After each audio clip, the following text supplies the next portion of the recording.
So hello everyone, welcome to our YouTube channel guys. So guys, जितने भी student हैं BA programme के student जिनके पास भी सब्जेक्ट है हिस्ट्री में art society culture in India 300 BC to 1000 C, ठीक है। तो जिसके पास भी अगर ये सब्जेक्ट है आर्ट सोसाइटी कल्चर का, मतलब हिस्ट्री मेजर जिसने लिया होगा सब्जेक्ट, तो उसको मिला है डीएससी में ये सब्जेक्ट, ठीक है ना।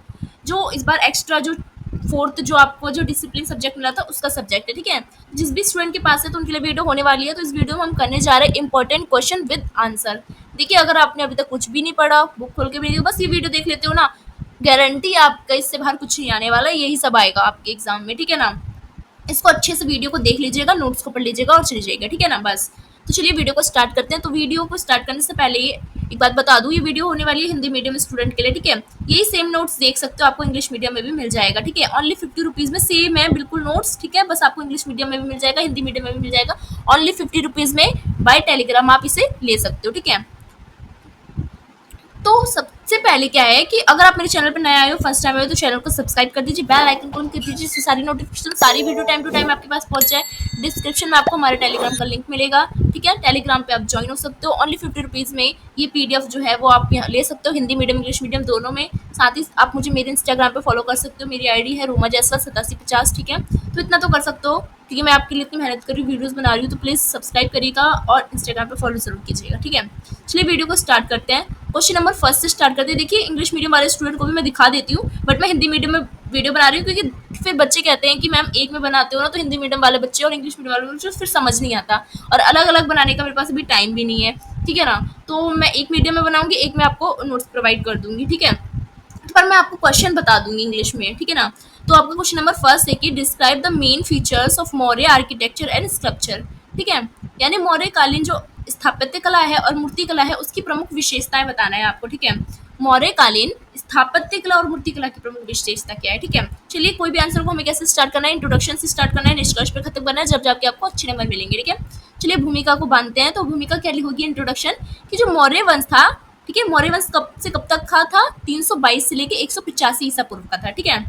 अब सोचोगे ये उल्टा कैसे जा रहा है, अरे ईसा पूर्व है ये, ठीक है ना। ईसा पूर्व मतलब ईसा मसीह के जन्म से पहले वाली बात, ठीक है। तभी 322 से 185 ईसा पूर्व। तो भारतीय इतिहास का क्या था, एक अत्यंत महत्वपूर्ण कालखंड था मौर्य साम्राज्य। इस काल में भारतीय स्थापत्य कला और भारतीय मूर्ति कला ने अद्भुत उन्नति की थी। विशेषकर अगर बात करें हम, तो सम्राट अशोक के काल में राजकीय संरक्षण मिला था किसको, स्थापत्य कला और मूर्ति कला को। जितने भी स्थापत्य कला करने वाले लोग थे, मूर्ति कला मतलब मूर्ति बनाते थे, इन सबको राजाओं द्वारा संरक्षण दिया जा रहा था। कब, मौर्य काल में, विशेषकर अशोक के साम्राज्य में, ठीक है। जिससे इस युग को भारतीय कला का प्रारंभिक स्वर्ण युग भी कहा जाता है।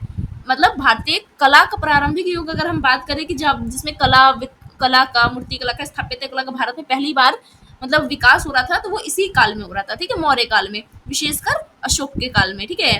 तो मौर्यकालीन कला और मौर्यकालीन जो धर्म है और राजनीतिक है और सांस्कृतिक है, इसकी अभिव्यक्ति थी। मतलब ये जो मूर्ति कला है और स्थापत्य कला है, क्या व्यक्त करती थी, अभिव्यक्ति मतलब होता है व्यक्त करती थी। व्यक्त क्या करती थी, मौर्यकालीन संस्कृति को व्यक्त करती थी। मौर्यकालीन का कैसा राजनीतिक है उसके बारे में जानकारी देती थी, धर्म के बारे में और कला के बारे में जानकारी देती थी। आई होप आपको इंट्रोडक्शन समझ आया हो। तो जानते हैं कि मौर्य साम्राज्य का ऐतिहासिक और राजनीतिक संदर्भ, कि मौर्य काल में ऐतिहासिक और राजनीतिक संदर्भ में कैसे उसकी वास्तुकला और स्थापत्य कला थी। तो मौर्य साम्राज्य का संस्थापक सबसे पहले जानिए कि कौन था, चंद्रगुप्त मौर्य था, जिसने भारतीय उपमहाद्वीप में पहली बार क्या करा था, एक विस्तृत और केंद्रीकृत साम्राज्य की नींव रखी थी। जैसे हम देखते हैं ना, केंद्र के शासन, जैसे सेंट्रल पावर है हमारी जो कंट्रोल करती है पूरे भारत को, ठीक है ना। तो राज्य की सत्ता नहीं थी, बल्कि पूरे भारत को कंट्रोल, मतलब केंद्र के शासन, मतलब पूरे आर्यव्रत को कौन कंट्रोल करता था, मौर्य का शासक कंट्रोल करता था। इसके बाद अशोक महान के शासन में साम्राज्य ने उच्चतम शिखर छू लिया था, बहुत सारे विकास हुए थे। अशोक ने बौद्ध धर्म को राज्य का जो धर्म है उसके रूप में अपनाया था। तो मौर्यकालीन का धर्म कौन सा था, बौद्ध धर्म था। इसके साथ ही अशोक ने कला का, स्थापत्य कला का और धार्मिक प्रचार का एक महत्वपूर्ण माध्यम बनाया। उन्होंने बहुत ज्यादा कला का, स्थापत्य कला का, धार्मिक प्रचार बहुत ज्यादा किया, ठीक है ना। उनके द्वारा निर्मित जितने भी स्तंभ थे, स्तूप थे और शिलालेख थे, उनमें ना केवल धार्मिक संदेश मिलता है, उसमें बुद्ध की और धर्म की जानकारी भी मिलती है। साथ ही साथ मौर्य साम्राज्य की शक्ति क्या थी, उन्होंने कहाँ तक साम्राज्य जीता था, उनका क्या प्रभाव रहा, उनकी क्या उपाधि थी, इन सब की जानकारी हमें इन सब चीजों से मिलती है, ठीक है ना। तो मौर्यकालीन स्थापत्य कला की प्रमुख विशेषताएं क्या थी उसको जानते हैं। तो मौर्यकालीन स्थापत्य कला की पहली विशेषता थी उसकी स्तूप और बौद्ध धर्म की संरचना। मौर्य काल में सबसे ज्यादा, अगर अशोक की बात करें तो बहुत ज्यादा उसने स्तूप बनाए थे, ठीक है। तो मौर्य काल में स्तूपों का निर्माण प्रमुख धार्मिक गतिविधि थी, ठीक है। स्तूप जो है वो बौद्ध धर्म के पवित्र स्थल होते थे, जहाँ भगवान बुद्ध के अवशेष रखे जाते थे। तो आपको पता होगा बौद्ध धर्म, जो बौद्ध जी के जितने भी स्तूप थे, अस्थियां थी, उनके जो अवशेष थे, उनको द्वारा क्या बनाया गया, स्तूप बनाया गया। जैसे सांची का स्तूप है ना, वैसे ही स्तूप जो है उनका निर्माण किया गया था। तो इस स्तूपों का डिजाइन गोलाकार होता था, ठीक है, ऊपर से ऐसे होता था, आपने देखा भी होगा, और इनका आकार धीरे धीरे बढ़ता गया। तो मौर्य काल के सबसे प्रसिद्ध स्तूपों में सांची का स्तूप और लुम्बिनी का स्तूप जो है वो आता है, सबसे प्रमुख उदाहरण है किसका, स्तूपों का। तो सांची की अगर स्तूप की बात करें तो ये मौर्य काल का प्रमुख और सबसे प्रसिद्ध है। तो आप सबने सांची का स्तूप तो बार बार सुना होगा ये नाम, जिसे सम्राट अशोक ने बनवाया था। वैसे तो सारे स्तूप सम्राट अशोक ने ही बनाया था। सांची के स्तूप पे 4 द्वार है, ठीक है, 4 मतलब गेट है, जिन पर बौद्ध धर्म के सिद्धांतों को चित्रित किया गया है, कि उन्हें उनकी जो भी शिक्षा है ना, वो सारी उस गेट पे नक्काशी की गई है, और उनके जीवन, उनके जन्म, उनके उपदेश, इन सबको लिखा गया है, ठीक है। तो स्तूप का निर्माण जो है वो मौर्य काल के स्तूप में प्रयोग की गई सामग्री पत्थर, विशेषकर बलुआ पत्थर से बनाई गई है। इसमें भव्यता का ध्यान रखा गया है, और इन स्तूपों का निर्माण न केवल धार्मिक उद्देश्य से किया गया है, क्योंकि धार्मिक उद्देश्य से तो है, क्योंकि बौद्ध की इसको अवशेष रखा गया और बौद्ध के धर्म की जानकारी दी गई है, उनकी शिक्षा की। साथ ही साथ ये दूसरी चीज भी करती है कि ये मौर्य साम्राज्य की शक्ति और समृद्धि को दर्शाती है, ठीक है ना। क्योंकि जिस काल में जितने ज्यादा स्थापत्य कला, मूर्ति कला होते हैं, तो इससे माना जाता है कि वो काल जो था उस राजा का या उस राजनीतिक पार्टी का भी, अगर अभी की बात करें तो उसका ज्यादा महत्व माना जाता है, ठीक है। तो अशोक का स्तंभ की बात करते हैं, अभी हम स्तूप की बात कर रहे थे। अशोक की दूसरी विशेषता है स्थापत्य कला की उसके स्तंभ और शिलालेख। अशोक ने बहुत सारे स्तंभ, आपने सुना होगा अशोक के स्तंभ, आपके नोट में भी आप पीछे देखते होगी शेर वाला जो चित्र छपा रहता है, जिस सिक्के में जो हमारा नेशनल चिन्ह है वो अशोक का स्तंभ ही है, ठीक है ना। तो अशोक का स्तंभ तो बहुत महत्वपूर्ण हो जाता है। और शिलालेख, मौर्य काल एक अन्य महत्वपूर्ण स्थापत्य कला तत्व अशोक का स्तंभ है। अशोक ने अपने साम्राज्य के विभिन्न हिस्सों में स्तंभों का निर्माण कराया था और उन पर शिलालेख खुदवाए थे, स्तंभ बनवाया, उस पर जो भी वो युद्ध जीता था या कोई कार्य करता था तो वो सब उस पर लिखवा देता था, जिनमें उनके धार्मिक की जानकारी रहती थी, धर्म के बारे में, और राजनीतिक विचारधारा और राज्य के निर्देश दिए जाते थे। अशोक के अगर स्तंभ की बात करें तो ये स्तंभ पॉलिश किए गए बलुए पत्थर से बनाए जाते थे। इनका आकार ऊंचा होता था और पतला होता था। आपने अशोक का मतलब आपने देखा है जहाँ पे रोडों पे लगा रहता है वो किलोमीटर वाला लाइट, वैसा ही, ठीक है। इन स्तंभों पर बुद्ध के धर्मचक्र को प्रदर्शित किया जाता था, जो भी उनका धर्मचक्र होता था, ठीक है। सारनाथ में स्थित अशोक का स्तंभ सबसे प्रसिद्ध है और ये भारतीय राष्ट्रीय ध्वज का हिस्सा भी है। आपने देखा होगा हमारे भारतीय राष्ट्रीय ध्वज में भी इसी को लिया गया है। जो धर्म चक्र है, आपने झंडे के बीच में वो ऐसा वाला चक्र देखा होगा गोल वाला, जिसमें ऐसी ऐसी लाइन बनी रहती है, वो अशोक के स्तंभ का धर्म चक्र है, ठीक है ना, जो अशोक के स्तंभ से ही लिया गया है। तो शिलालेख की बात करें अगर अशोक की, तो अशोक के शिलालेख में धार्मिक संदेश दिए जाते थे बौद्ध धर्म की, और अशोक का जो एक धम्म था, ठीक है, धर्म और धम्म अलग होता है। तो हिंसा का प्रचार करते थे, अहिंसा का, क्योंकि उन्होंने जब कलिंग युद्ध लड़ा था उसके बाद क्या है, वो अहिंसा का मार्ग उन्होंने अपना लिया था, बौद्ध धर्म अपना लिया था, और बिल्कुल लड़ाई बड़ाई छोड़ दी थी उन्होंने और संन्यास ले लिया था। और अन्य सामाजिक सुधारों की बात भी लिखी जाती है, ठीक है, जो भी समाज के लिए सुधार किए जाते हैं, ये सुधार की जरूरत है, वो सब शिलालेख में लिखवाता था अशोक अपने जो उनके होते थे शिलालेख वगैरह, ठीक है। इन शिलालेखों का उद्देश्य होता था कि समाज में नैतिकता और धार्मिक सुधार लाना, नैतिकता के बारे में जानकारी देता था और धर्म के बारे में जानकारी देता था, ठीक है। तो अगर हम बात करें महल और किले की वास्तुकला की, अशोक के टाइम की या मौर्य काल के टाइम की, तो मौर्यकालीन स्थापत्य कला में महलों और किलों का निर्माण भी बहुत महत्वपूर्ण था। मौर्य साम्राज्य की राजधानी जो थी पाटलिपुत्र, वर्तमान में जो पटना है, जहाँ पे विशाल महल और किले का निर्माण किया गया था। और अगर हम उसकी महल की बात करें ना, तो अगर हम उसके महल महल देखते हैं ना मौर्य काल का, तो वो लकड़ी से बना दिखता है, तो बहुत अलग दिखता है, ऐसा आपको जल्दी दिखेगा नहीं भारत में, ठीक है। तो पाटलिपुत्र का अगर किले की हम बात करें, तो पाटलिपुत्र का किले मौर्य काल की जो वास्तुकला है उसका प्रमुख उदाहरण है। इसे लकड़ी और ईंटों द्वारा बनाया गया था, ठीक है। इसमें मजबूत दीवारें, खाई, मोट और गहरे नक्काशी की गई थी लकड़ी पे। तो मतलब लकड़ी का आप सुन सकते हो कि मतलब अभी तक हमारे राजा ने बनाया हो, तो इनने बनवाया था, ठीक है। तो बहुत महत्वपूर्ण है। अगर महल की बात करें पाटलिपुत्र की, तो पाटलिपुत्र में स्थित महल शाही और भव्य थे। इन महलों में स्थापत्य कला की विशेषताएं उनकी छत और डिजाइन थी, जिसमें सोने चांदी गढ़े गए थे लकड़ी में, पंखे, पानी की व्यवस्था, सजावट, ये सारी चीजें क्या है उन महलों में दी गई थी मौर्य काल में। मौर्य काल के अगर द्वार की बात करें और नक्काशी की, द्वार क्या होता है, गेट, जैसे कि चाहे सांची का स्तूप हो या कोई भी स्तूप हो या कोई भी महल हो या कोई भी स्थापत्य कला जो मौर्य काल में बना, तो उसमें गेट तो होता है ना। तो गेट में जो अच्छी अच्छी डिजाइन की जाती थी, नक्काशी की जाती थी, धर्म के बारे में जानकारी दी जाती थी, उसके बारे में जान रहे हैं, ठीक है। तो मौर्य काल में द्वारों और दीवारों पर नक्काशी और चित्रकारी का विशेष महत्व था। बहुत ज्यादा चित्र बनाते थे वो दीवार पे और गेटों पे, और नक्काशी और धर्म वगैरह की जानकारी भी देते थे। तो साची के द्वारा इसका प्रमुख उदाहरण देखने को मिलता है। इन द्वारों में बौद्ध धर्म के सिद्धांत और घटनाओं को चित्रित किया गया है, जिससे धार्मिक शिक्षाएं प्रदान की जाती है। बुद्ध धर्म की जितनी भी धार्मिक शिक्षा है, उनका जीवन, उनका जितने भी जीवन काल है, उन सबकी जानकारी आपको लेनी है ना, तो जाओगे ना जब सांची का स्तूप, तो उसकी जो दीवार है ना, गेट, उस पे आपको ये सब चित्रित मिलेगा, ठीक है, लिखा हुआ। तो सांची के द्वारा ये बताया गया है द्वार और नकाशी में, ठीक है। सांची स्तूप के 4 द्वार है, ठीक है, जिसमें बौद्ध धर्म से संबंधित कथाएं लिखी गई हैं, उनके जीवन की सारी घटना को उकेरा गया है दीवारों में। इन द्वारों पर किए गए चित्र में न केवल धार्मिक जानकारी मिलती है बौद्ध धर्म की मौर्य काल की, बल्कि उस समय की संस्कृति के बारे में जानकारी मिलती है, उस टाइम का मौर्य काल का समाज कैसा था, तो इसकी भी जानकारी मिलती है। तो इन चित्रों में जीवन के विभिन्न पहलुओं को दर्शाया गया है, जैसे कि उस मौर्य काल में शादी कैसे होती थी, युद्ध कैसा होता था, समृद्धि कैसी थी, इन सबों को वर्णन किया गया है। नक्काशी की बात करें तो मौर्य काल की नक्काशी में त्रिकोणीय और गोलाकार आकृति का उपयोग किया जाता था नक्काशी में, ठीक है ना। मतलब त्रिकोणीय ऐसा वाला होता है ना, ट्रायंगल और गोला, ऐसा वाला नक्काशी ज्यादा की जाती थी, ठीक है। इन आकृतियों का ज्यादा उपयोग किया जाता था, ठीक है, एग्जाम में ये लिखना है। तो सामग्री और निर्माण तकनीक की बात करें तो किस किस चीज का उपयोग होता था, तो मौर्य स्थापत्य कला में मुख्य रूप से पत्थर का उपयोग होता था, ठीक है, विशेष रूप से बलुआ पत्थर, कौन सा, सफेद संगमरमर का। इसके अलावा लकड़ी और धातु का भी उपयोग किया गया था, ठीक है। पत्थर की वास्तुकला अगर देखने को मौर्य काल की बात करें तो मौर्य स्थापत्य कला में पत्थर की अगर बात करें तो जो जितने भी स्तंभ होते थे ना, अशोक के स्तंभ, और जितने भी उनके अशोक ने स्तूप बनाए हैं और दीवार पे डिजाइन किया है, तो ये सब पत्थर वाले हैं, ठीक है। अगर लकड़ी का एग्जांपल ले कि मौर्य काल में लकड़ी और धातु का उपयोग कहाँ हुआ, तो जो हम पाटलिपुत्र महल की बात करते हैं ना, जो कि पटना में है, वो लकड़ी और धातु से बनाया गया था, ठीक है। तो मौर्य जो स्थापत्य कला थी या मूर्ति कला थी, उस पर किसका प्रभाव देखने को मिलता है, ग्रीक का मिलता है, ठीक है ना। यानी ग्रीक और फारस का प्रभाव देखने को मिलता है पूरी तरह से। इंडियन शैली नहीं थी ये, ग्रीक और फारसी था। क्यों? क्योंकि इस समय ग्रीक और फारसी आ रहे थे भारत में, ठीक है ना, जैसे कि अलेक्जेंडर वगैरह है ना।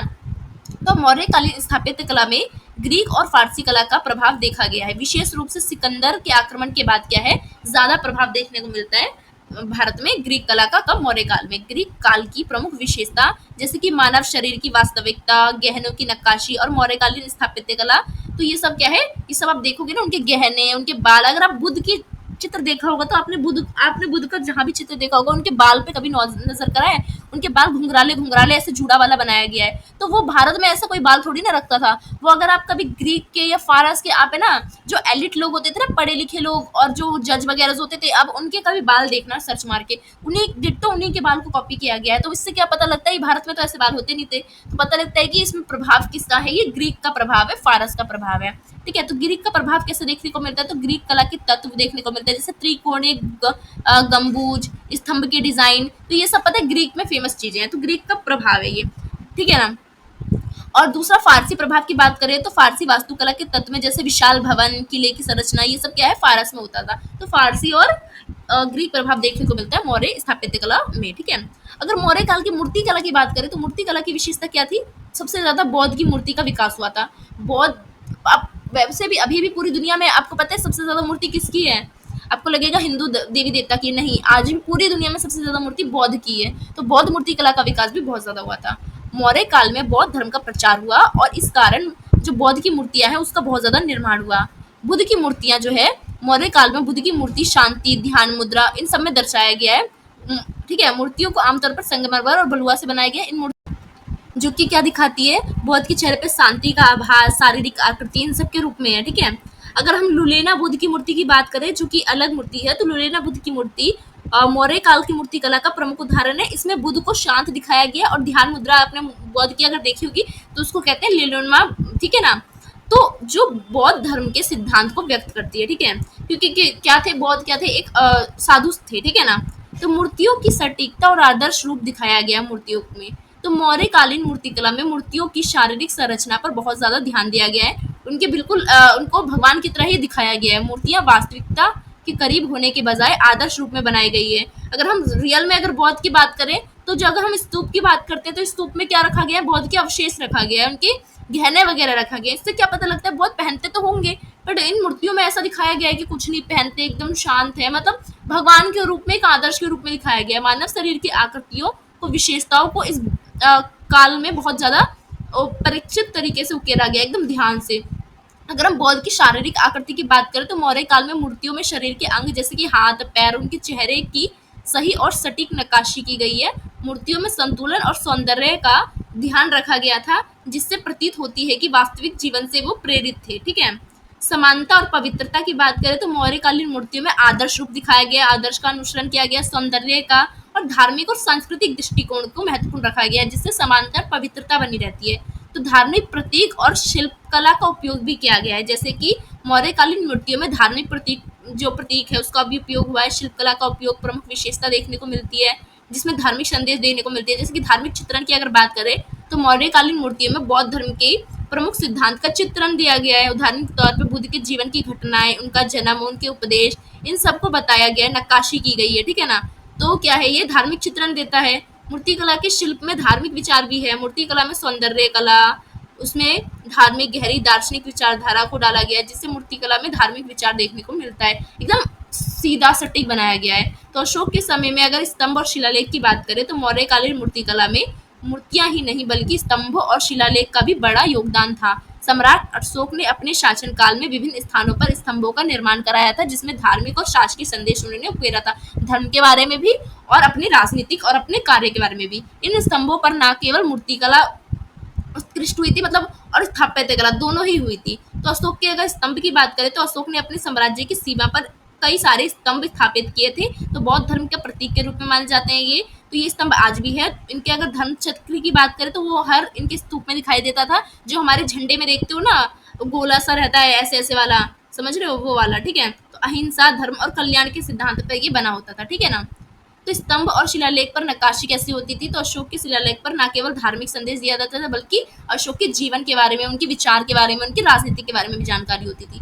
तो बौद्ध कला की नक्काशी का अलंकरण कैसा था, सांची द्वारा नक्काशी अगर हम देखें तो उसमें क्या है, उनके जीवन काल के बारे में, इन सब के बारे में जानकारी दी गई है। नक्काशी का विवरण कैसा मिलता है, धार्मिक चित्रण किया गया पूरी तरह से, बौद्ध धर्म के राजनीतिक सांस्कृतिक जीवन का चित्रण किया है, जिससे उनके स्वरूप, उनके व्यवहार, उनके उत्सव के बारे में बताया गया। ऐसा लगता है कि पूरा धार्मिक है। मूर्तिकला का समाज और राजनीतिक पे क्या प्रभाव पड़ा, तो मौर्यकालीन मूर्ति ने धार्मिक ही नहीं बल्कि राजनीतिक प्रभाव भी डाला। सम्राट अशोक ने अपनी मूर्तियों के माध्यम से क्या करा, राज्य की नीति के उद्देश्य को व्यक्त किया कि राज्य की नीति कैसे होगी, बौद्ध के अनुरूप होगी, इस धर्म के अनुरूप होगी, नैतिकता के अनुरूप होगी। तो राजनीतिक प्रचार भी हुआ इससे। अशोक ने अपनी शासकीय नीतियों में मूर्तिकला और शिलालेखों के माध्यम से जनता तक पहुंचाया क्या, अपने विचार। जब जनता जानेगी कि मेरा राजा तो भाई वैसा है जो बौद्ध धर्म को मानने वाला है, बौद्ध को मानने वाला है, बौद्ध की मूर्ति बना रहा है, ऐसा मतलब अच्छे अच्छे मतलब विचार दे रहा है, बौद्ध की मूर्ति भी कैसे बना रहा है जिसमें आदर्श रूप हो, तो मेरा राजा आदर्श है, ऐसा लोगों का मानना होता है ना। तो उनके शिलालेखों में अहिंसा, दया, कल्याण, ऐसे ऐसी चीजों को उकेरा जा रहा था, जैसे जनता सोचती थी हाय कितना अहिंसा, कल्याण, ऐसे वाला राजा है। ठीक है ना। तो समाज में धार्मिक जागरूकता भी हुई। मौर्यकालीन मूर्तिकला ने समाज में धार्मिक जागरूकता को बढ़ाया। बौद्ध धर्म की मूर्तियां, शिलालेखों को नैतिक धार्मिक जीवन के लिए प्रेरित किया लोगों के लिए। इस पे ग्रीक कला का प्रभाव हमने देखने को मिला, जैसे मैंने बताया था ऊपर भी, ग्रीक मूर्तिकला और वास्तविक मानव जो चित्रण होता है इसका ग्रीक में रहता है। तो ग्रीक का, फारसी की बात करें तो जो सौंदर्य वगैरह है वो मूर्तिकला में फारसी में रहता है। तो निष्कर्ष में क्या लिखोगे, तो मौर्यकालीन स्थापत्य कला और मूर्तिकला भारतीय कला के इतिहास में बहुत ज्यादा महत्वपूर्ण रखती है। मौर्यकालीन स्थापत्य कला हो चाहे मूर्तिकला हो, उसमें धर्म, संस्कृति, धरोहर का हिस्सा है ये हमारे भारत की, और ये हमें उस समय की जानकारी देती है, बल्कि ये राजनीतिक और सामाजिक दृष्टिकोण को भी दर्शाती है मौर्यकाल की। अशोक द्वारा जितने भी धर्म और प्रचार किए गए, स्थापत्य कला, मूर्तिकला किए गए, इससे भारतीय संस्कृति और इतिहास हमारा जीवित रहता है, उस समय की जानकारी मिलती है। तो मौर्य काल और वास्तुकला भारतीय कला के विकास में एक मील का पत्थर है, जहाँ से हमारी शुरुआत होती है, मतलब स्थापत्य कला और मूर्तिकला की। इसके प्रभाव जो है आज भी भारतीय कला में महसूस हमें दिखाई देते हैं। ठीक है ना। आई होप आपको फर्स्ट क्वेश्चन अच्छी तरह से समझ आए हो। चलते हैं हमारे नेक्स्ट क्वेश्चन पे। हमारा नेक्स्ट क्वेश्चन है कि सांची या अमरावती स्तूप की कथा कला का विश्लेषण कीजिए। ठीक है। सांची और जो अमरावती स्तूप कला है उसकी आपको बतानी है। ठीक है ना, बारे में। तो इंट्रोडक्शन से स्टार्ट करते हैं। सांची और अमरावती जो स्तूप भारतीय कला है और स्थापत्य कला है उसके बारे में। ठीक है। तो सांची और अमरावती का जो स्तूप है ना उसके बारे में क्वेश्चन पूछ रहा है, जो अशोक ने बनाया था।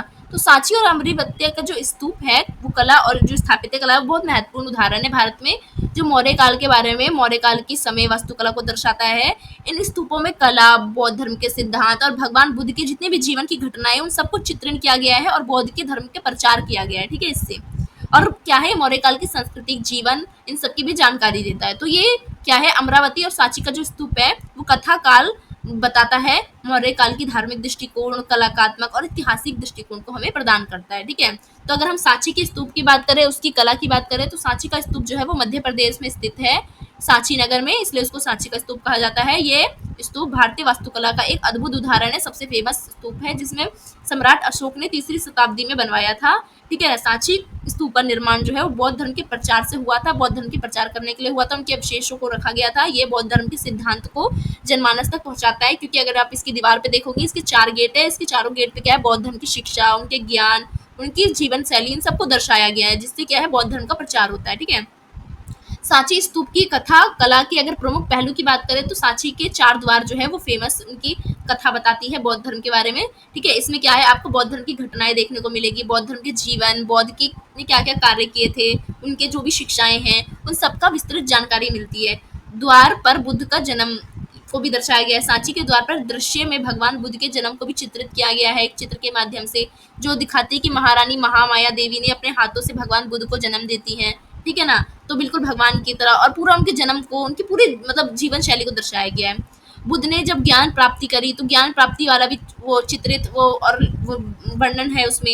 ये एक अन्य दृश्य है जो कि सांची के स्तूप में बनाया गया है, जिसमें बौद्ध को वृक्ष के नीचे बैठ के बिठाया गया है, जहाँ पे वो ज्ञान प्राप्त कर रहे हैं, तो ये भी दिखाया गया है। और क्या दिखाया गया है सांची के स्तूप में, उपदेश देना, जब वो बौद्ध है, जब वो उपदेश देते हैं अपने अनुयायियों को, तो उस उपदेश उसको भी चित्रित किया गया है सांची के स्तूप में। निर्वाण की प्राप्ति, जब उन्होंने निर्वाण प्राप्त हुआ उनको, जब उन्होंने घर छोड़ा अपना, और जब वो बौद्ध धर्म की शिक्षा के लिए मतलब चले गए ज्ञान प्राप्ति के लिए, तो वो जो घर छोड़ रहे हैं वो वाले चित्रित भी क्या है, दर्शाया गया है सांची के स्तूप में। मतलब पूरी तरह से क्या है, सांची के स्तूप में पूरी तरह से बौद्ध के जीवन की जानकारी मिलती है। ठीक है, सांस्कृतिक और सामाजिक जीवन की बात करें, तो सांची के द्वारों पर केवल धार्मिक घटनाएं का चित्र नहीं है, मतलब सिर्फ बौद्ध की धार्मिक की चित्र नहीं मिलती, बल्कि बौद्ध धर्म के टाइम पे जो उस समय का जो समाज था, उस समय की जो संस्कृति थी ना, उसको भी दर्शाया गया है। यानी उस समय में उत्सव कैसे बनाते थे, उस समय विवाह कैसे होता था, अन्य संस्कृति, इन सब की जानकारी भी हमें साथ साथ मिलती है सांची के स्तूप से। अगर नक्काशी शैली की बात करें, तो सांची की नक्काशी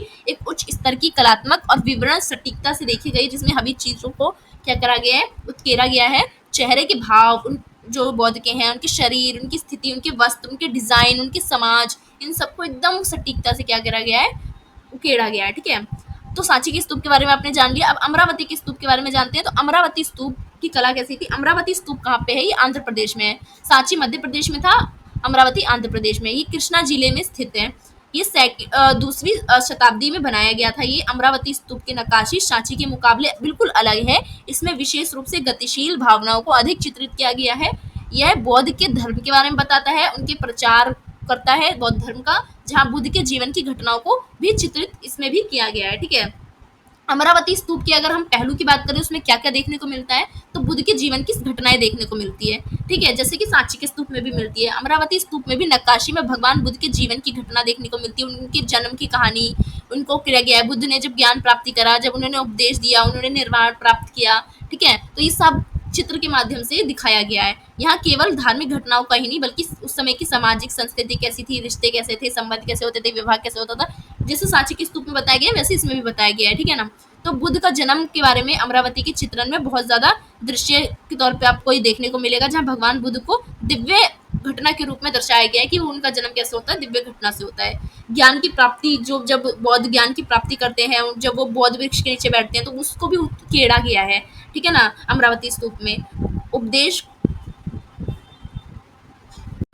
तो उपदेश और निर्वारण भी देखने को मिलते हैं। जब बौद्ध जो निर्वारण करते हैं, घर छोड़ते हैं, तो इन सब का भी चित्र देखने को मिलता है। ठीक है, गतिशील और जीवांतन देखने को मिलता है। अमरावती के चित्रण में सांची से अधिक गतिशीलता और जीवांत, मतलब ज्यादा ही, मतलब जीवन तौर पे जो उनके जीवन का वर्णन है ना, ज्यादा देखने को मिलता है, और पात्रों और चेहरों के अनुरूप में देखने को मिलता है। ऐसा लगता है कि सच्ची में वो जीवित है, उनकी कहानी दर्शाया जा रहा है। ठीक है, मतलब जीवांत, मतलब समझ रहे हो, एकदम रियल टाइप में दिखाया जाता है। सांस्कृतिक और सामाजिक चित्रण देखने को मिलता है। स्तूपों में नक्काशी, उस समय की सामाजिक संस्कृति, गतिविधि, इन सबको दिखाया जाता है, जिसके युद्ध, उत्सव, विवाह कैसे होते थे, इन सब का भी विवरण मिलता है सांची के स्तूप में भी और अमरावती के स्तूप में भी। तो कलात्मक की बात करें, तो अमरावती की नक्काशी जो है वो भारतीय कला की परंपरा को नए आयाम दिया। इसने कलाकारों ने केवल धार्मिक घटनाओं को नहीं बताया, बल्कि इसमें विस्तार से कई शैलियों का, कई कलात्मक का इसमें उपयोग किया।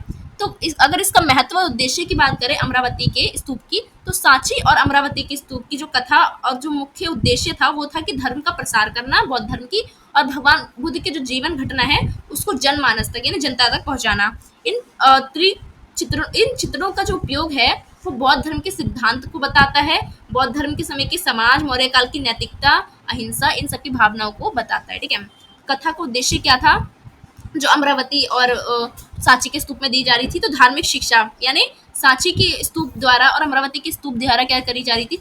अहिंसा, करुणा, ज्ञान, इन सब की प्राप्ति के लिए जो बौद्ध ने जो धार्मिक मार्गदर्शन दिया है उसको जनता तक पहुंचाना।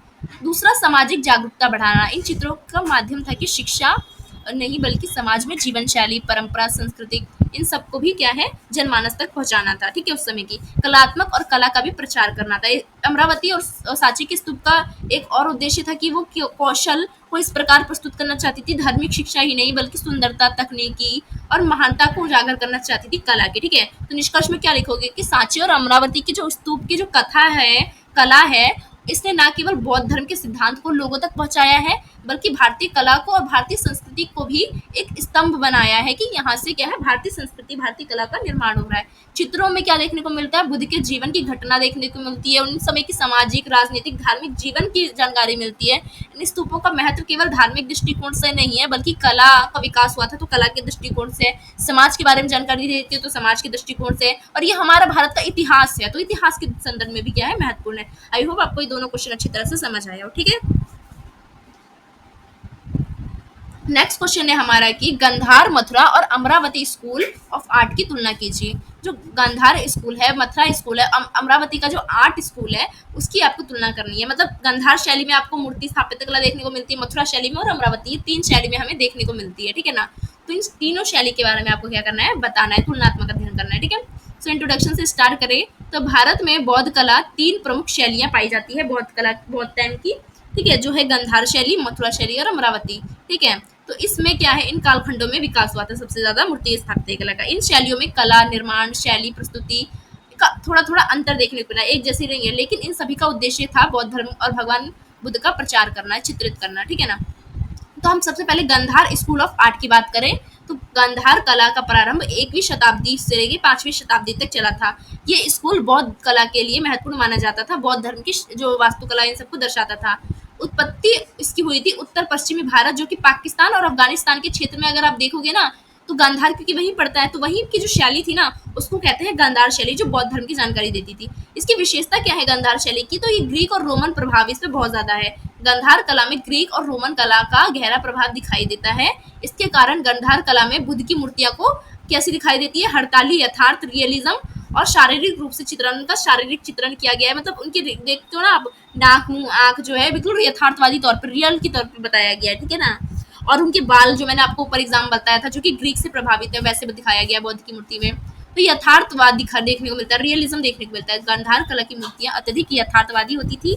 यहाँ पर बुद्ध की मूर्तियों में चेहरे को स्पष्ट भाव, उनके शरीर की मुद्रा को बिल्कुल मतलब ऐसे दिखाया जाता था जैसे भगवान की तरह दिखाया जाता था, बिल्कुल एकदम कोई गलती नहीं होती थी शरीर की बनावट में।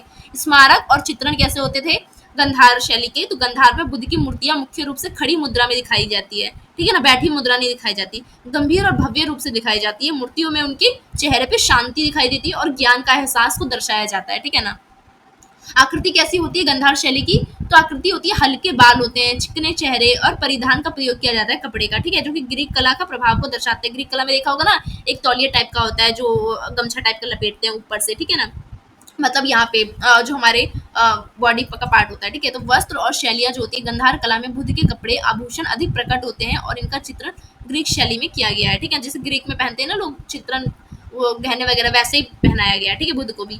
मुख्य उदाहरण अगर आपको बताऊं तो गंधार कला की मूर्ति है वो है हद्दिया तक्षशिला में पाई जाती है, जिसमें बुद्ध की भव्य प्रतिमा और बौद्ध की धार्मिक चित्रण की जानकारी मिलती है। ठीक है, अब हम जानते हैं दूसरा आर्ट ऑफ स्कूल जो कि है मथुरा स्कूल ऑफ आर्ट। ठीक है, अब मथुरा की कला शैली के बारे में जानते हैं बौद्ध टाइम की। ठीक है, मौर्य काल की। तो कला में मथुरा कला का विकास 1वीं शताब्दी से लेकर 3वीं शताब्दी तक हुआ था और ये भारत की उत्तरी भाग में है ना, उत्तर प्रदेश में ज्यादा इसका मथुरा शैली का विकास हुआ था। विशेषता क्या थी? भारतीय प्रभाव था, जैसे कि गंधार शैली में यूनानी प्रभाव था, यहाँ पे भारतीय प्रभाव था। मथुरा कला में अधिक भारतीय दृष्टिकोण, उनकी शैलियों को दर्शाया गया था और धार्मिक और सांस्कृतिक तत्वों को महत्वता दी गई थी और ग्रीक शैली का प्रभाव इसमें बहुत ज्यादा कम देखने को मिलता था। भावनात्मक व्यक्तित्व देखने को मिलता था। मथुरा कला की मूर्ति विशेष रूप से भावनात्मक होती थी, उसमें इमोशन दिखाए जाते थे। चित्र में बुद्ध के चेहरे पर शांति संतुलन की बजाय क्या दिखाया जाता था, आंतरिक शक्ति और ज्ञान को दिखाया जाता था, ठीक है ना, क्योंकि भारत की जो शैली है वो ऐसी ही है, ठीक है। धार्मिक चित्रण क्या देखने को मिलता है कि मथुरा कला में बौद्ध धर्म के सिद्धांतों को चित्रित करने के लिए विशेष ध्यान मुद्रा का उपयोग किया गया है, जो कि भारत में वैष्णव और जैन धर्म का प्रतीक है ना, वो योग हमारा है ना भारत का, तो कला का प्रयोग किया गया। मूर्तिकारों ने विशेष रूप से संगमरमर और लाल बलुए पत्थर का मूर्ति की सुंदरता के लिए उपयोग करा। तो उदाहरण अगर बताऊं मैं आपको मथुरा शैली की,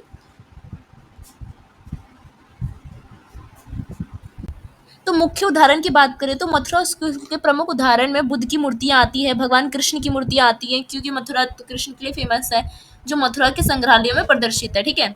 यहाँ की मूर्तियां अधिक शक्तिशाली और अभिव्यक्तिपूर्ण होती थी, ठीक है ना, जिसमें क्या है पूरा भाव दिखता था, मतलब क्या है, जैसे कि मतलब अभिव्यक्तिपूर्ण क्या होता है, वो मूर्ति लगता है कहना चाहती है कुछ, मतलब उसमें कोई भाव रहता था, ठीक है ना, उसको साफ दिखाया जाता था।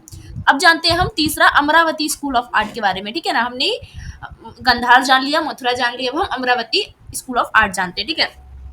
तो अमरावती कला कैसी थी, ये काल अमरावती काल का विकास सेकंड शताब्दी में, यानी दूसरी शताब्दी से लेकर तीसरी शताब्दी ईस्वी तक चला था, ठीक है। और ये आंध्र प्रदेश के अमरावती क्षेत्र में स्थित था, ठीक है। इसकी क्या विशेषता थी, इसमें नैतिकता और शैक्षिक चित्रण देखने को मिलता है। अमरावती कला का मुख्य उद्देश्य बौद्ध धर्म के सिद्धांत को शैक्षिक और नैतिक दृष्टिकोण से प्रस्तुत करना है। यहाँ की चित्रण में बुद्ध के जीवन के विभिन्न चरणों को ऐतिहासिक घटनाओं के रूप में दर्शाया गया है, ठीक है। अगर हम चित्रकला और छायांकन की बात करें तो अमरावती कला में चित्रकला का विशेष महत्व था। यहाँ की नक्काशी में चित्र का शास्त्रीय रूप प्रयोग किया गया है और ज्यादातर चित्र जो है वो घटनाओं पर आधारित है, जो भी मतलब घटना बुद्ध की या कृष्ण की घटी है उसके अनुसार। नक्काशी और शैली कैसी अमरावती की, अमरावती चित्रण अधिक गतिशील और भावनात्मक है, जहाँ मानव और देवताओं के बीच कड़ी को दिखाने के लिए अधिक गतिशील का प्रयोग किया गया है उन शैलियों में, ठीक है। फूल पत्तियों का भी नक्काशी की गई है इस वाले जो हमारी अमरावती शैली है, जैसे कि फूल पत्ती अन्य प्राकृतिक चीजों का इस्तेमाल किया गया है, ठीक है। मुख्य उदाहरण बताऊं तो अमरावती स्तूप की अगर नक्काशी देखोगे तो शिलालेख यहाँ के जो है वो कलात्मक विशेषता है इसकी, जिसमें बौद्ध धर्म के जीवन की संबंधित घटनाएं जैसे बुद्ध का जन्म, ज्ञान प्राप्ति, उपदेश, निवारण, ठीक है, ये सब देखने को मिलता है। तो गंधार, मथुरा और अमरावती कला की तुलना अगर हम करें एक टेबल फॉर्म में, तो गंधार कला 1 से 5वीं शताब्दी तक चली थी, मथुरा जो कला थी वो 1 से तीसरी शताब्दी तक चली थी और अमरावती जो है वो 2री से तीसरी शताब्दी तक चली थी, ठीक है ना। गंधार कला का अगर स्थान बताऊं तो ये पाकिस्तान अफगानिस्तान वाले क्षेत्र में है, ठीक है। मथुरा जो है, मथुरा कला ये ज्यादातर उत्तर प्रदेश में हुआ था और अमरावती कला दक्षिण भारत और आंध्र प्रदेश में देखने को मिलता है, ठीक है। वहीं गंधार कला का प्रभाव क्या है, ग्रीक और रोमन कला का प्रभाव है।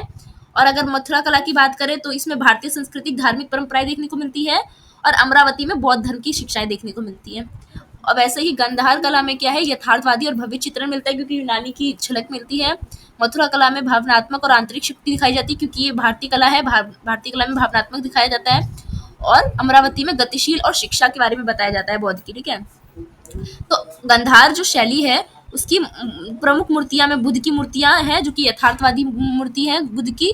और अगर हम मथुरा शैली की बात करें तो उसमें प्रमुख मूर्ति बुद्ध की मूर्ति और भगवान कृष्ण की ये सब वाली मूर्ति है, ठीक है। और अगर हम अमरावती की बात तो इसमें भी बुद्ध की, मतलब बुद्ध की ज्यादा है, अभी भी दुनिया में सबसे ज्यादा मूर्ति जो है वो बुद्ध की है, ठीक है ना। तो संगमरमर, हड्डी, पत्थर और कांसे से बनाई जाती थी गांधार शैली की मूर्तियां। मथुरा शैली की मूर्ति जो है वो संगमरमर, लाल बलुआ पत्थर इनसे बनाई जाती थी और अमरावती मूर्ति जो है वो संगमरमर और विभिन्न पत्थरों से बनाई जाती थी। तो निष्कर्ष में क्या लिखोगे कि गांधार, मथुरा और अमरावती स्कूल ऑफ आर्ट ये तीनों ही बौद्ध कला का महत्वपूर्ण उदाहरण है, लेकिन इनकी जो शैलियां हैं, इनकी जो विषय वस्तु है और प्रस्तुति है उनमें थोड़ी थोड़ी डिफरेंस है, भिन्नताएं हैं। तो गांधार कला ने ग्रीक और रोमन कला के प्रभाव को अपनाया और यथार्थवाद पर जोर दिया, वहीं मथुरा कला ने भारतीय धर्म और संस्कृति की जड़ें को मजबूत किया और यह मूर्ति अधिक भावनात्मक और व्यक्तिगत और शक्तिशाली दिखती है। और अगर हम अमरावती कला की बात करें तो इस चित्रकला में आयाम दिखता है, बौद्ध धर्म की शिक्षाएं दिखती हैं, ठीक है। तो इन तीनों शैलियों का विकास अलग अलग भौगोलिक और सांस्कृतिक संदर्भ में हुआ था। इनका उद्देश्य था कि बौद्ध धर्म के सिद्धांत को प्रसारित करना। आई होप आपको ये क्वेश्चन अच्छी तरह से समझ आया हो। चलते हैं हमारे नेक्स्ट क्वेश्चन पे। हमारा नेक्स्ट क्वेश्चन है कि क्वेश्चन नंबर 4 कि शुंग, सातवाहन और कुषाण काल में संरक्षकता का मूल्यांकन कीजिए, ठीक है ना। तो शुंग, सातवाहन और कुषाण काल में जो संरक्षता था उसका मूल्यांकन करना है, ठीक है, कि कैसे आर्ट्स का संरक्षण किया था शासकों ने, ठीक है। तो भूमिका से स्टार्ट करते हैं। तो भारत के प्राचीन इतिहास में शुंग हो, चाहे सातवाहन हो, चाहे कुषाण हो, ठीक है ना, तो इन काल को संस्कृति के क्षेत्र में महत्वपूर्ण माना गया है। इन तीनों कालों में कला और संस्कृति के संरक्षण हुआ, विकास हुआ और प्रचार के लिए ये बहुत ज्यादा महत्वपूर्ण मानी जाती है, क्योंकि इस सर्व शासक ने क्या करा, कला, स्थापत्य कला का संरक्षण किया। इन साम्राज्यों ने बौद्ध धर्म, शाही ऐश्वर्य और सांस्कृतिक उत्थान के उद्देश्य से कला के विभिन्न रूपों को प्रोत्साहित भी किया, ठीक है, जिसमें हमें ये सारी मूर्तिकला, चित्रकला, वास्तुकला ये सब देखने को मिलती है, ठीक है। तो सबसे पहले हम शुंग की बात करें, तो शुंग पीरियड की अगर बात करें तो ये 185 ईसा पूर्व से 75 ईसा पूर्व तक था, ठीक है। संरक्षता का मूल्यांकन अगर करें तो शुंग काल में कला और संस्कृति का संरक्षण बहुत ज्यादा हुआ था। बौद्ध धर्म का प्रसार से जुड़ा था। शुंग साम्राज्य में बौद्ध कला को प्रोत्साहित किया गया था, विशेष रूप से स्तूपों को और धार्मिक संरचनाओं की नक्काशी को। इस काल में मुख्य रूप से बौद्ध धर्म को बढ़ावा देने के लिए बहुत सारी निर्माण कला कराए गए थे। धर्म को प्रकट करने के साथ साथ बौद्ध विचारों का प्रचार करना है शुंग का उद्देश्य था, ठीक है। मुख्य विशेषता क्या थी शुंग कला की, तो बौद्ध संरचनाएं और कला इसमें बनाई गई थी। सांची का स्तूप, भरतूप का स्तूप, ये सारी स्तूप किसने बनाई थी, शुंग शासक ने बनाई थी। मूर्ति कला की बात करें तो शुंग काल में बुद्ध की कई प्रतिमाएं बनाई गई थी, शांति, ध्यान और ज्ञान वाली मूर्तियां, ठीक है। अर्थव्यवस्था की बात करें तो सांस्कृतिक प्रोत्साहन मिला था। शुंग काल में क्या है, संरक्षण दिया गया था, दरबार में धर्मगुरुओं के सहयोग हुआ था कि मूर्ति, स्थापत्य कला, इन सबको क्या है, संरक्षण दिया जाए। तो स्तूपों और मूर्तियों का बहुत ज्यादा निर्माण हुआ था, ठीक है। वहीं हम सातवाहन काल की अगर बात करें कला की, तो इसका काल 230 से 220 ईसा पूर्व तक था, ठीक है। तो संरक्षता का मूल्यांकन कैसा था, तो सातवाहन काल में कला संस्कृति को प्रोत्साहन भी शाही लोगों ने दिया था, मतलब राजाओं ने, जो सातवाहन के शासक थे उन्होंने दिया था। सातवाहन साम्राज्य के शासकों ने न केवल बौद्ध धर्म बल्कि हिंदू धर्म और जैन धर्म के जितने भी मंदिर और स्थापत्य कला थे इनको भी संरक्षित किया था। तो इस काल में विशेष रूप से वास्तुकला, मूर्तिकला और चित्रकला का बहुत ज्यादा क्या हुआ था, विकास हुआ था। तो इस क्या विशेषता है सातवाहन की, तो मुख्य विशेषता है बौद्ध कला और संरचना। सातवाहन में भी बौद्ध धर्म का ज्यादा प्रसार हुआ था। नागार्जुन कोंडा, वटिकुंडा जैसी जगहों में बौद्ध स्तूप और बौद्ध विहार का निर्माण कराया गया था, इनके द्वारा नक्काशी की गई थी, ठीक है ना। मूर्ति कला और शिल्पकला भी इसकी विशेषता है। सातवाहन में रानीगंज, नालंदा जैसी जो मूर्ति जो इनमें पाई गई है, ये सारी मूर्ति जो है हिंदू देवी देवता की, ये इसी समय सातवाहन द्वारा बनाई गई है, सातवाहन शासक द्वारा। संस्कृति और समृद्धि बनाया रखते थे। सातवाहन सम्राटों ने कला संस्कृति संरक्षण से क्या किया, इन्होंने कला का विकास किया और संस्कृति समृद्धि बनाई रखी, ठीक है ना। तो कुषाण की अगर बात करें, कुषाण काल में कैसा संस्कृति थी, कैसी कला, स्थापत्य कला थी, तो 30 ईस्वी से 375 ईस्वी तक चला था कुषाण का काल, ठीक है। कुषाण काल में संरक्षता की बात करें तो कुषाण शासकों ने भी प्रचार किया था और संरक्षण किया था किसका, स्थापत्य कला, मूर्ति कला का, ठीक है। तो बौद्ध कला में एक नया मोड़ आया था। कुषाण शासकों ने कला, संस्कृति और बौद्ध धर्म में रुचि गहरी दिखाई। कुषाण सम्राट ने केवल बौद्ध धर्म को ही नहीं प्रोत्साहित किया बल्कि हिंदू धर्म, जैन धर्म, इन सभी का संरक्षण किया, इन सबकी संस्कृति का संरक्षण किया। इस काल का प्रसार व्यापारिक मार्गों के जरिए होता था, विभिन्न संस्कृति का सम्मेलन हुआ था, ठीक है ना। मुख्य विशेषता की बात करें तो गांधार और मथुरा कला बहुत ज्यादा इस समय फेमस हुई थी। कुषाण काल में गांधार और मथुरा कला का विकास हुआ था। ग्रीक शैली का प्रभाव दिखा था, क्योंकि गांधार में ग्रीक शैली का प्रभाव देखते हैं, जबकि मथुरा कला में भारतीय परंपराओं का प्रकट किया जाता है। तो दोनों कला की शैली से द्वारा मिश्रण मूर्तियां बनाई जा रही थी, ठीक है ना। सांस्कृतिक संगम की बात करें तो कुषाण साम्राज्य ने भारतीय, ग्रीक, रोमन और सेंट्रल एशियाई की कला को एकीकृत किया और उनके जितने भी मतलब देखने को मिलते हैं ना मूर्ति कला, स्थापत्य कला, उसमें इनकी झलक देखने को मिलती है। तो कुषाण सम्राटों का योगदान क्या रहा है, कुषाण सम्राट जैसे कनिष्क थे, उन्होंने क्या करा, धर्म के प्रचार में महत्वपूर्ण भूमिका निभाई। इनके शासनकाल में बौद्ध धर्म को राज्य का धर्म स्वीकार कर लिया गया और बौद्ध धर्म के विकास के लिए कई धार्मिक और सांस्कृतिक स्थलों का भी निर्माण कराया था कुषाणों ने। वहीं कनिष्क की बात करें, कनिष्क के समय बौद्ध संघ की स्थापना की गई थी। कनिष्क ने बौद्ध धर्म के चौथे संगीतिक सम्मेलन का आयोजन किया था, जिसमें बौद्ध धर्म को प्रोत्साहन मिला था, उसकी शिक्षा का विस्तार भी हुआ था। तो मुख्य उदाहरण अगर बताऊं तो कुषाण कला का, तो इसके प्रमुख उदाहरण है बुद्ध की मूर्तियां, गंधार और मथुरा स्कूल की मूर्तियां, जो कि यथार्थवाद और शांति का समावेशन दिखाती है, कुषाण के दिखाती है। कुषाण के सिक्के की बात करें तो कुषाण सम्राट द्वारा जारी किए गए जितने भी सिक्के संस्कृति की प्रतीक है, उनकी विभिन्नता, उनकी देवता और उनकी सम्राट की इसमें छवि देखने को मिलती है। निष्कर्ष में क्या लिखोगे कि शुंग, सातवाहन और कुषाण काल में जो कला की संरक्षण है और कला का जो प्रोत्साहन है वो इन्हीं तीनों के शासक द्वारा दी जा रही थी। शुंग काल में बौद्ध धर्म के प्रसार और स्तूपों की नक्काशी में महत्व दिया गया था। जितने भी स्तूप है उन सबकी नक्काशी कराई थी शुंग ने, ठीक ना, शुंग शासकों ने। वही सातवाहन की बात करें, सातवाहन काल के शासकों ने धर्म और कला को प्रोत्साहित किया था। अगर कुषाण की बात करें, इन्होंने बौद्ध धर्म का संरक्षण भी किया, प्रचार भी किया और विभिन्न संस्कृति का सम्मेलन भी देखने को मिला। हिंदू और जैन संस्कृति का भी कला और संस्कृति की विविधता और ज्यादा समृद्ध हुई थी इनके टाइम पे।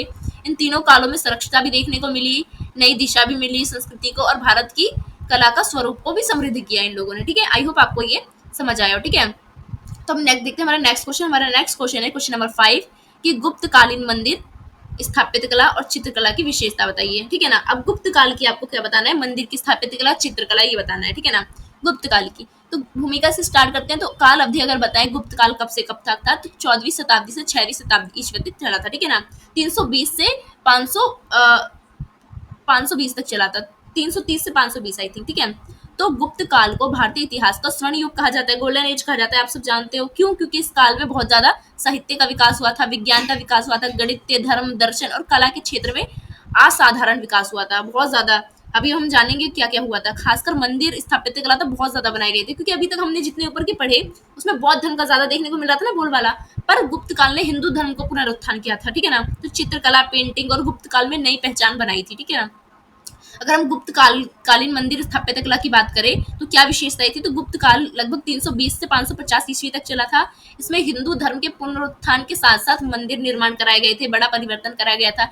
इसमें पहले पूजा स्थलों को लकड़ी और ईंटों द्वारा बनाया गया था, लेकिन गुप्त काल में क्या है, स्थायी पत्थर और मंदिर द्वारा क्या है, बड़े बड़े मंदिरों का निर्माण जितने भी आज हम देखते हैं ना, सारे मंदिर गुप्त काल से ही स्टार्ट हुए हैं। ठीक है ना, तो गुप्त काल में ही गर्भगृह का निर्माण स्टार्ट हुआ। मंदिर का सबसे भीतर का कक्ष होता था जहाँ मुख्य देवता मूर्ति में रखी जाती, जैसे आपने राम लला का देखा होगा और अयोध्या मंदिर का, तो उनका गर्भगृह वैसा एक छोटा और गहरा और एकांत कक्ष होता है ये गर्भगृह। ठीक है ना, जहाँ श्रद्धालु प्रवेश नहीं करते हैं, केवल पुजारी करते हैं। आपने देखा होगा महाकाल देखा होगा आपने, उज्जैन का आपने, जैसे कि वैष्णो देवी देखी होगी आपने, मतलब वो देखी होगी, केदारनाथ देखी होगी, या आपने अयोध्या की देखी होगी अगर टीवी में भी, तो आपने ये चीज देखा होगा कि इसमें पुजारी ही प्रवेश कर सकते हैं। ठीक है ना, तो सभा मंडप दूसरा होता है मंदिर में। सभा मंडप क्या होता है, गर्भगृह के सामने का एक हॉल होता है जहाँ भक्त पूजा अर्चना करते हैं। आपने देखा होगा रील्स वगैरह में भी, महाकाल में भी, या आपने अयोध्या में, तो उसके बाहर क्या है, भक्त खड़े रहते हैं। और महाकाल वाले में देखा होगा अंदर पुजारी पूजा कर रहे होते हैं, भस्म आरती कर रहे होते हैं। ठीक है, तो वो उसको कहते हैं सभा मंडप। शुरुआत में ये छोटा होता था, लेकिन बाद में इसको बड़ा और सजावटी बना दिया गया। अभी तो आपने देखा होगा, अगर उज्जैन का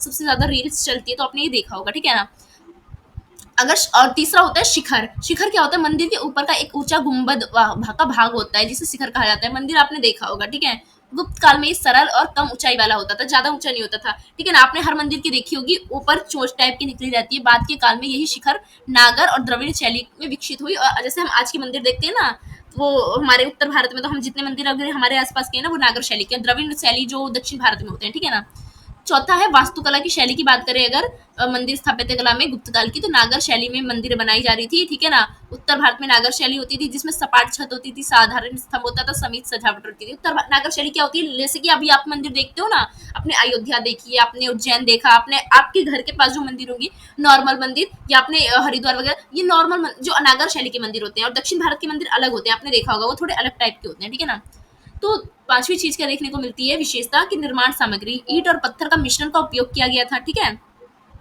कुछ मंदिर में लकड़ी के अवशेष भी पाए गए, लेकिन अधिकतम संरचना पत्थर की थी। ठीक है ना, तो मूर्तिकला का संयोजन देखने को मिला। मंदिरों की दीवार और स्तंभों में, दरवाजों में देवी देवताओं की मिथ्य की कथा, जितनी भी पौराणिक कथा है उन सबको उत्कीर्ण किया। आपने दक्षिण भारत के मंदिर देखा होगा, आपने तो उसमें देखा होगा मूर्ति मूर्ति से ही पूरी बनाई गई है। मतलब जो दीवार है ना, दीवार पे भी काट के उसको पूरी मूर्ति में सजावट करके बनाई गई है, तो कहानी को दर्शाता है। ठीक है ना, तो गुप्तकालीन जो मंदिर है उसके प्रमुख उदाहरण क्या है, तो देवगढ़ का दशावतार मंदिर अगर है तो सर्च मार के देखिएगा, तो भगवान विष्णु को समर्पित ये मंदिर है जो गुप्त काल का श्रेष्ठ उदाहरण है। ठीक है, जिसमें नारायण की मूर्ति के साथ साथ दशावतार, मतलब नारायण के जो 10 अवतार है उनको दर्शाया गया है। वही दूसरा उदाहरण है भीतरी मंदिर, जो कि मध्य प्रदेश में है। ये भी गुप्तकालीन मंदिर है, गुप्तकाल में बना हुआ है। ये मंदिर शिव को समर्पित है और ये पत्थर से बना प्रारंभिक हिंदू मंदिर है, जिसमें गर्भगृह और मंडप दोनों के उदाहरण पहली बार मिलते हैं देखने को। ठीक है, तीसरा गुप्तकालीन मंदिर है सांची का मंदिर, संख्या नंबर 17। ठीक है, सांची में बहुत सारे मतलब मंदिर है, गुफा नंबर है। ठीक है, तो ये एक बौद्ध मंदिर है जो गुप्त काल में बना था।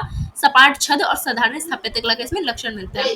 गुप्त तो गुप्तकालीन चित्रकला की विशेषता क्या थी, अभी हम स्थापत्य कला की विशेषता जान रहे थे। तो गुप्तकालीन चित्रकला की धार्मिकता, भावनात्मक और तकनीकी दक्षता देखने को मिलती है उस समय की चित्रकला में। ठीक है ना, इस युग की चित्रकला में विशेषकर गुफाओं की दीवारों में और छतों पे बनाई जाती थी। ठीक है, क्या विषय वस्तु थी इसकी, पहली कि चित्रों में क्या है, धार्मिक और पौराणिक कथाओं को उत्कीर्ण किया जाता था, बताया जाता था। बुद्ध की जातक कथाएं जैसे बताई जाती थी, रामायण भारत की घटनाएं दिखाई जाती थी, आम जीवन के दृश्य, वन यात्रा, विवाह, इन सब की कहानी भी चित्रों में दिखाई जाती थी।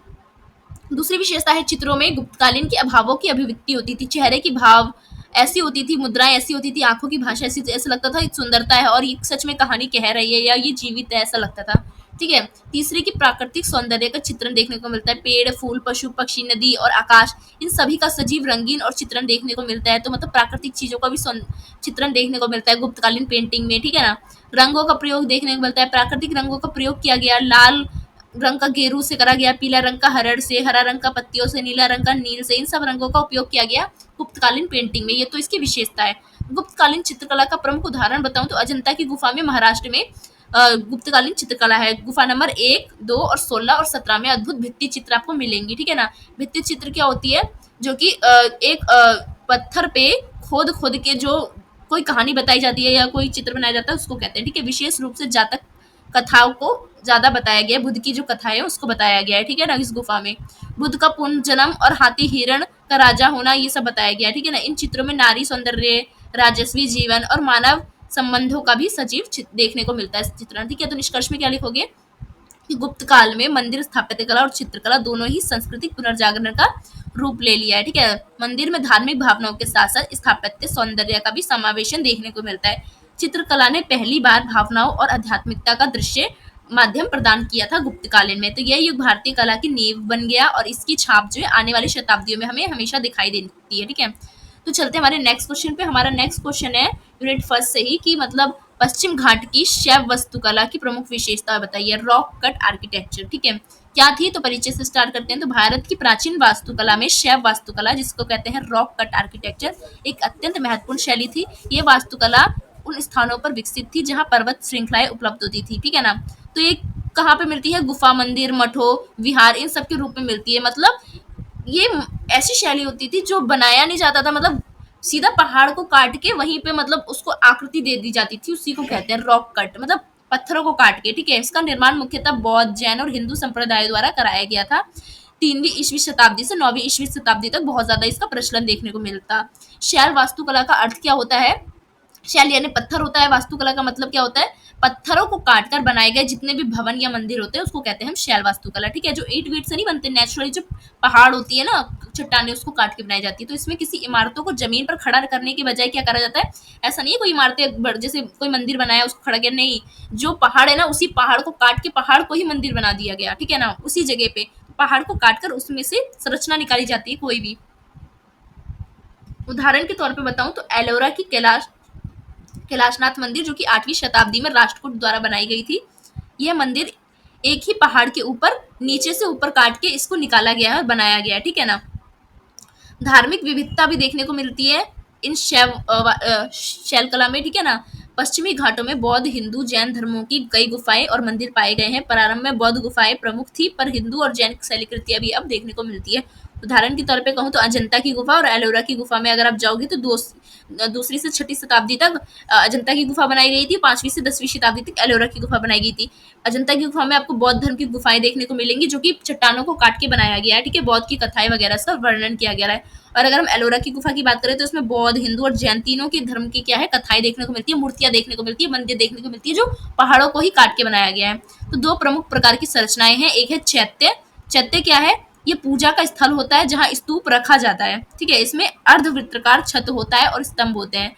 इसमें धार्मिक अनुष्ठान होते थे। ठीक है। दूसरा होता है विहार। विहार क्या होता है? विहार मठ या निवास होता है जहां जो भिक्षु होते हैं, साधु संत होते हैं, वो रहते थे बौद्ध के। ठीक है।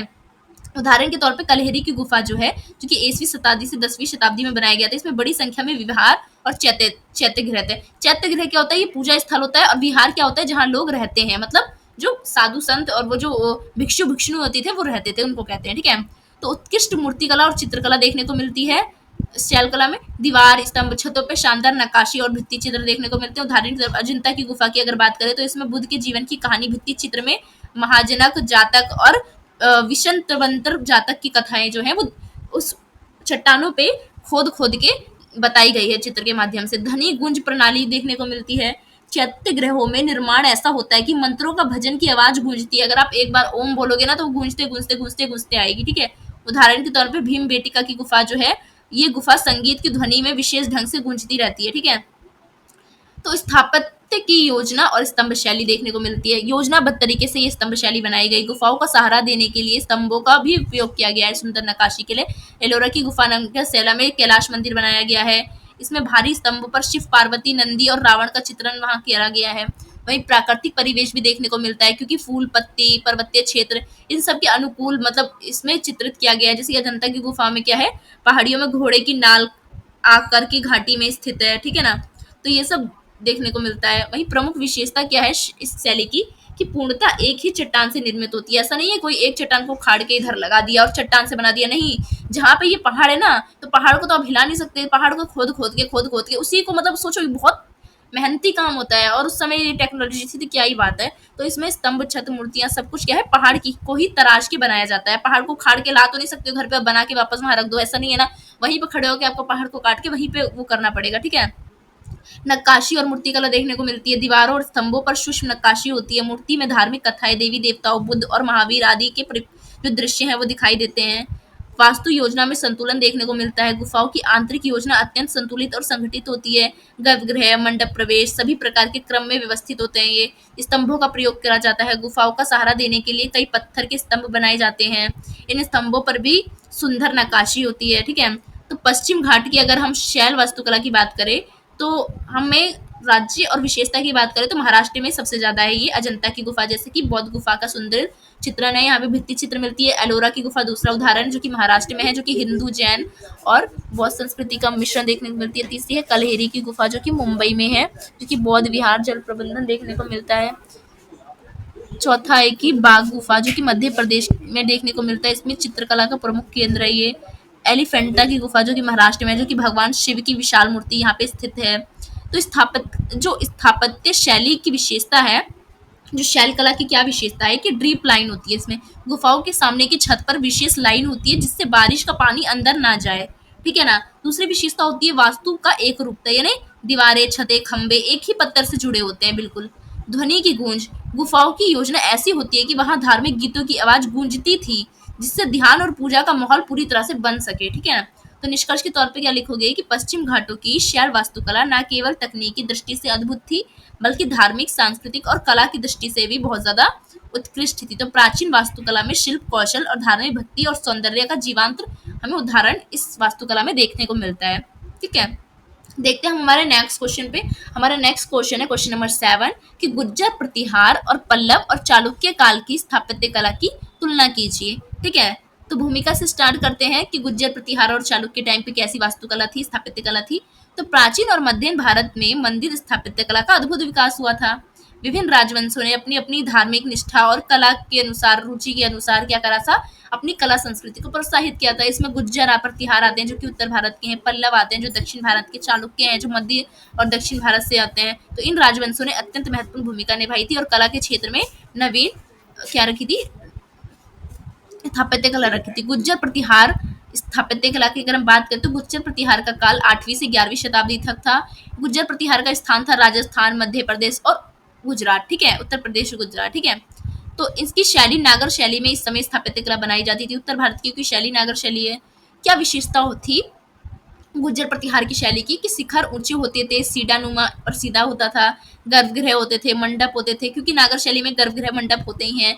भारी दीवारों पर देवी देवता की मूर्ति देखने को मिलती थी। वास्तुकला में सामर्थ्य और भव्यता देखने को मिलती थी। अगर प्रमुख उदाहरण बताऊं मैं आपको, तो प्रमुख उदाहरण है ओसिया के सूर्य और सचिया माता मंदिर, ठीक है, जो कि राजस्थान में है।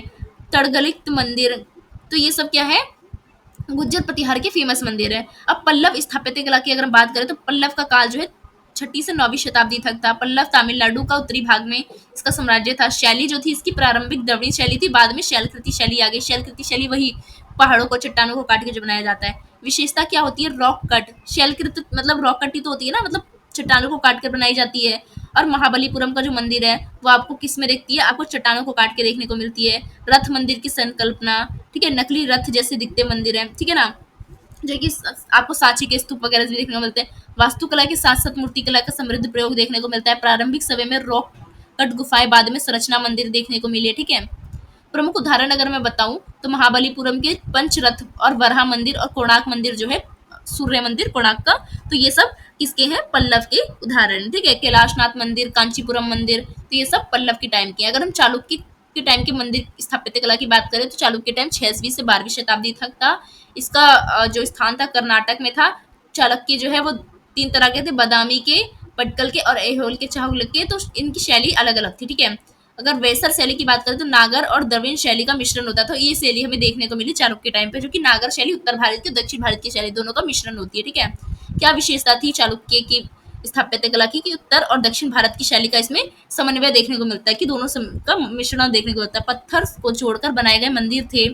स्तंभों और छतों का अत्यंत जटिल नकाशी की गई थी इस टाइम पे। मंदिर योजना अधिक स्वतंत्रता और विविधता से होती थी। प्रमुख उदाहरण बताऊं तो बादामी के भूतनाथ मंदिर, पटकल के विरूपाक्ष मंदिर और मल्लिकार्जुन मंदिर, ऐहोल का लाड खान मंदिर। तो ये सब क्या है, चालुक्य के प्रमुख उदाहरण है। ठीक है, तो तुलना करें अगर हम, ठीक है ना, तो गुज्जर प्रतिहार का क्षेत्र था उत्तर भारत, पल्लव का क्षेत्र था दक्षिण भारत और चालुक्य का क्षेत्र था कर्नाटक वाला। ठीक है, अगर गुज्जर प्रतिहार की शैली की बात करें तो नागर शैली की स्थापत्य कला बनाते थे मंदिर। पल्लव क्या है, पल्लव जो है वो द्रविड़ शैली में बनाते थे, पर बाद में इन्होंने शैलकृत शैली जो होती है चट्टानों को काट के वो भी बनाना स्टार्ट कर दिया। पर चालुक्य के मंदिर कैसे होते थे, बैसर शैली में होते थे, यानी उत्तर भारत के और दक्षिण भारत के दोनों की शैली की मिश्रण होती थी।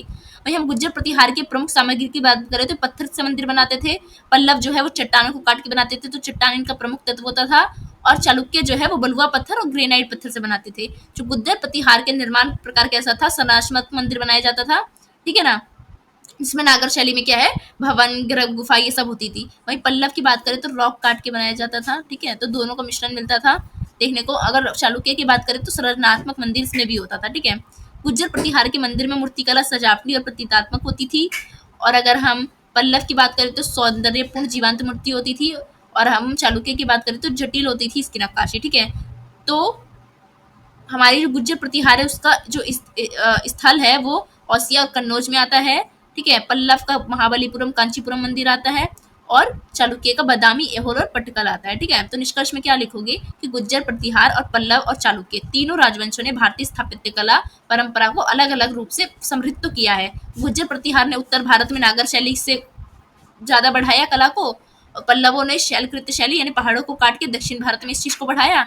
और चालुक्य की बात करें तो उन्होंने उत्तर और दक्षिण भारत दोनों की शैली को उठा के वैसर शैली में सादे मंदिरों को बनवाया था। तो इन तीनों की शैलियों का योगदान आज भी भारत की संस्कृति और धरोहर के लिए क्या है, अमूल्य है। ठीक है ना, तो यहाँ पे होता है आपका पूरा यूनिट नंबर फर्स्ट के जितने भी इंपॉर्टेंट क्वेश्चन बनते थे वो सारे करा दिए। अब आप करोगे यूनिट नंबर सेकंड से इंपॉर्टेंट क्वेश्चन, तो ये आपको मैं नेक्स्ट पार्ट में कराऊंगी। ओके, तो यहाँ इस पार्ट में यूनिट फर्स्ट के आपके सारे इंपॉर्टेंट क्वेश्चन करा दिए मैंने। तो यहाँ होप आपको वीडियो अच्छी लगी। वीडियो अच्छी लगी वीडियो को लाइक कीजिए, वीडियो को कॉलेज को दोस्तों में शेयर कीजिए, एंड वीडियो कैसी लगी वो भी कमेंट सेक्शन में जरूर बताइए। सो धन्यवाद।